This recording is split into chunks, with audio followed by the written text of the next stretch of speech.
सुप्रभात बच्चों। मैं आपकी हिंदी अध्यापिका श्रीमती अनुराधा सचान आपको हिंदी का काव्य साहित्य के विकास में के बारे में आज बताऊंगी। तो बच्चों, हिंदी गद्य साहित्य का विकास बाद में हुआ है, इसलिए हमें पहले काव्य साहित्य के विकास को जानना जरूरी है। तो सबसे पहले जानते हैं हिंदी काव्य साहित्य कितने भागों में बटा हुआ है। बच्चों, इसको 4 भागों में बांटा गया है। आदिकाल या वीरगाथा काल, इसका समय था 769 ईस्वी से सन 1343 ईस्वी तक। पूर्व मध्यकाल या इसको भक्ति काल के नाम से भी जाना जाता है, इसका समय है 1343 ईस्वी से सन 1643 ईस्वी तक।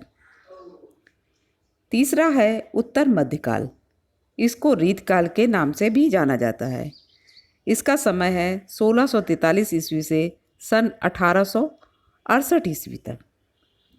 अगला है आधुनिक काल। आधुनिक काल को 1868 से आज तक चला आ रहा है।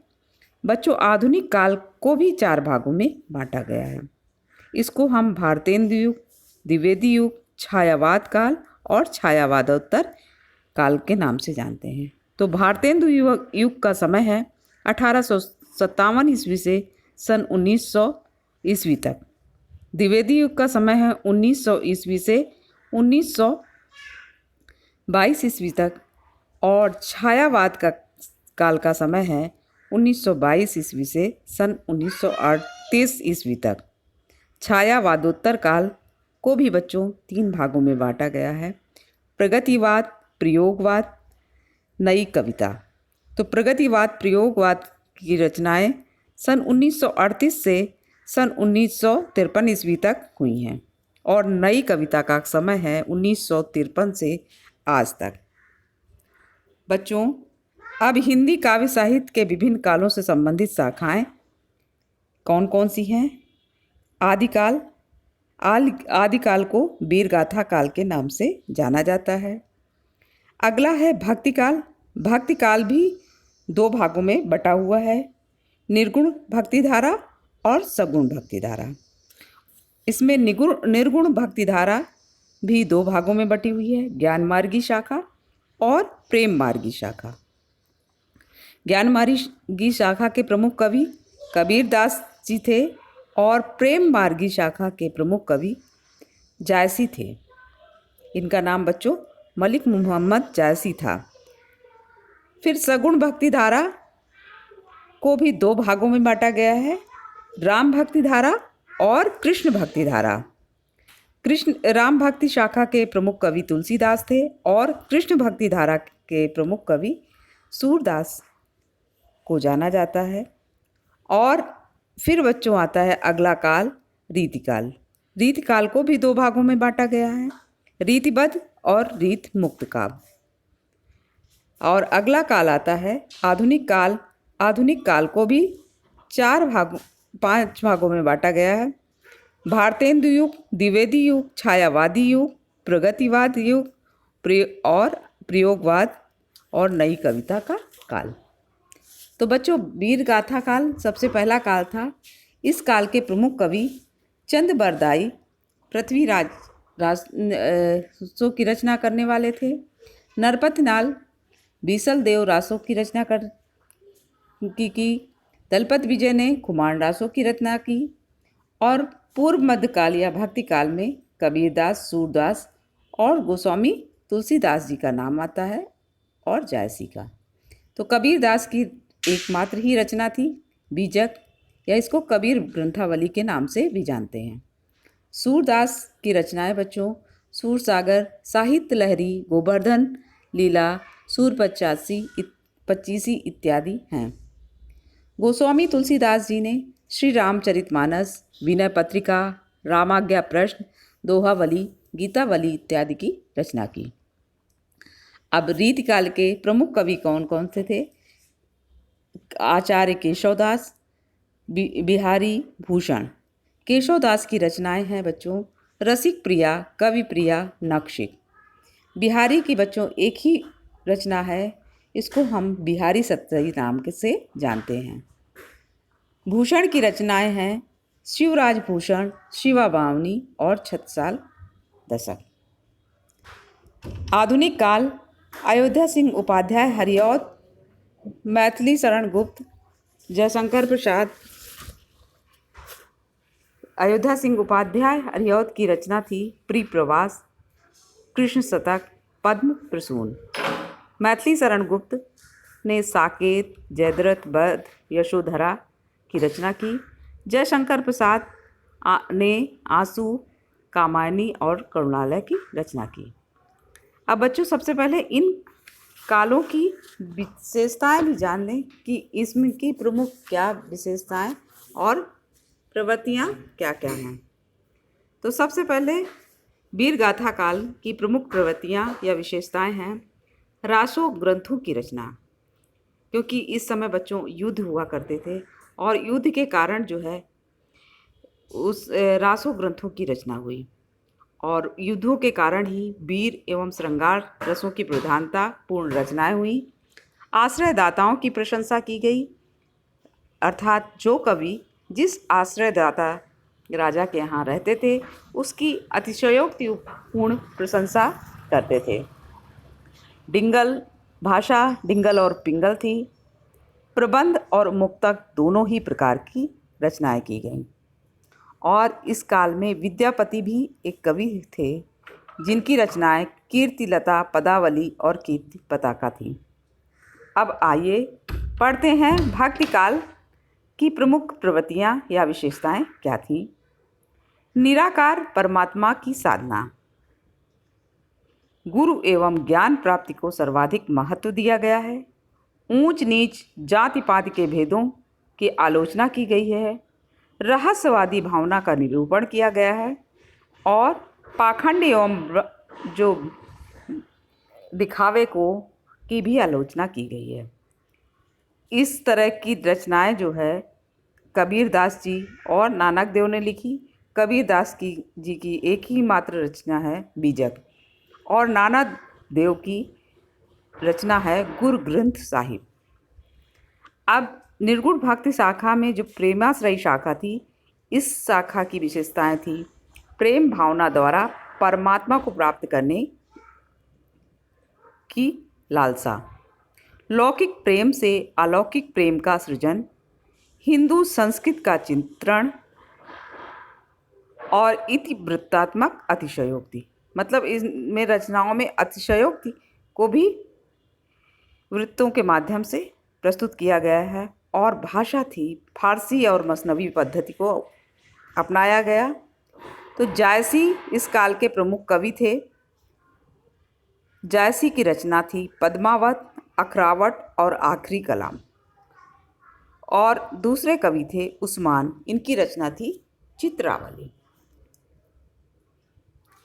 सगुण भक्ति शाखा और निर्गुण भक्ति शाखा, क्योंकि सगुण भक्ति शाखा को भी जो दो भागों में बांटा गया था। तो आइए सबसे पहले सगुण भक्ति शाखा की राम भक्ति काव्यधारा की विशेषताएं जान लें कि इसमें कवि दास से प्रभु के प्रति दास से भाव की प्रधानता रखते थे। इस काल में मर्यादा पुरुषोत्तम राम को ईश्वर के रूप में मानकर उनका गुणगान किया गया था। समन्वयकारी भावना थी, सामाजिक कल्याण की भावना थी, अवधी एवं ब्रज भाषा का प्रयोग किया गया है। इस काल के प्रमुख कवि थे गोस्वामी तुलसीदास ने श्री रामचरितमानस, विनय पत्रिका और रामाज्ञा प्रश्न की रचना की। अगले दूसरे कवि थे अग्रदास, इन्होंने रामाष्टयाम और राम ध्यान मंजरी की रचना की।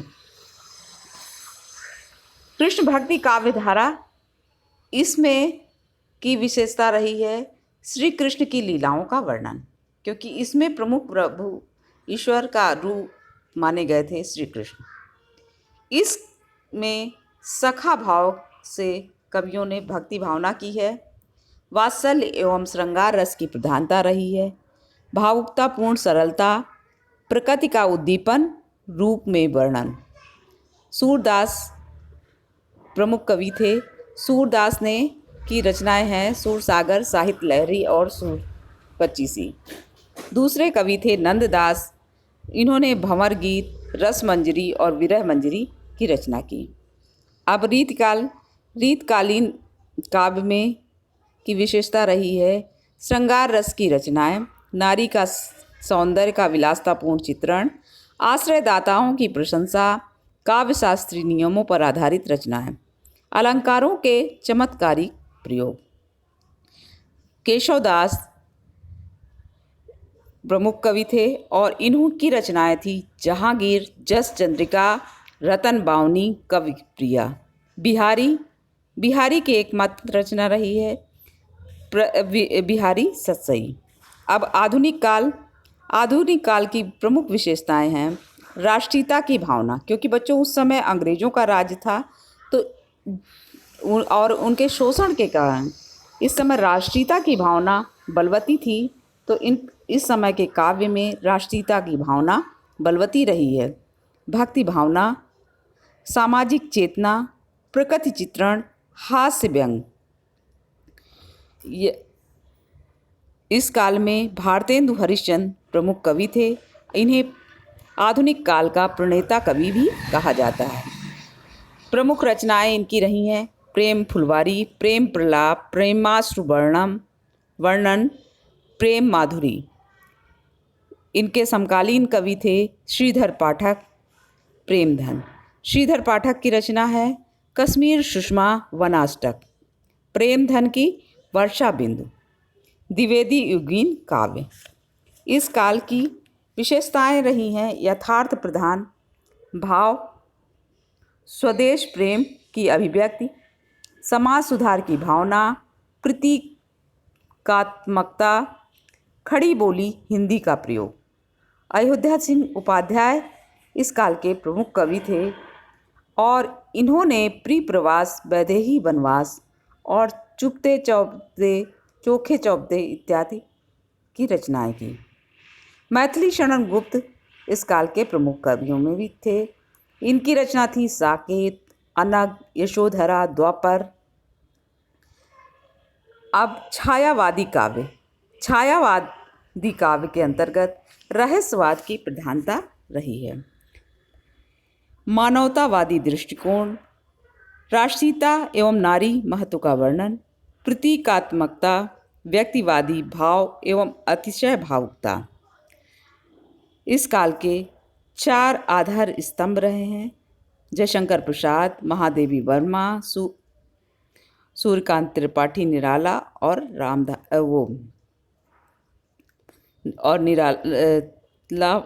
सुमित्रा नंदन पंत। जयशंकर प्रसाद की रचना है झरना, लहर, आंसू, कामायनी। महादेवी की रचनाएं हैं नीरजा, निहार, संधिनी, सप्तपर्णा। फिर छायावादी काव्य में परंपरा का विरोध किया गया है। सूर्यकांत त्रिपाठी निराला की रचना है जूही की कली, बेला। इस तरह से बच्चों अब प्रगतिवादी काव्य में रामधारी सिंह दिनकर की रचना थी कुरुक्षेत्र, रश्मि रसी, परशुराम की प्रतीक्षा। अब प्रयोगवादी काव्य और नई कविता, इसमें घोर वैयक्तिकता रही है, अति यथार्थवादी दृष्टिकोण है, कुंठा और निराशा से परिपूर्ण रचनाएं रही हैं, सामाजिक एवं नैतिक व्यवस्था के प्रति विद्रोह, उपमानों तथा प्रतीकों की नवीनता। अज्ञेय इस काल के कवि थे। इनकी रचनाएं हैं आंगन के पार द्वार, हरी घास पर क्षण भर। भवानी प्रसाद मिश्र ने गीत फरोश की रचना की है। तो बच्चों इस तरह से आपका काल विभाजन तो हो गया और इसमें प्रमुख कालों से संबंधित जो कवि होंगे उनकी रचनाओं को आपको याद करना होगा। ये चार्ट बना करके अपनी अभ्यास पुस्तिका में लिख लीजिएगा और जल्दी से जल्दी अपनी किताब खरीदने की व्यवस्था कीजिए ताकि आप कायदे से प्रतिदिन के हिसाब से अगर लिखते चलेंगे तो ज़्यादा अच्छा होगा और अपनी परीक्षा में आप अच्छा कर पाएंगे। तो बच्चों धन्यवाद।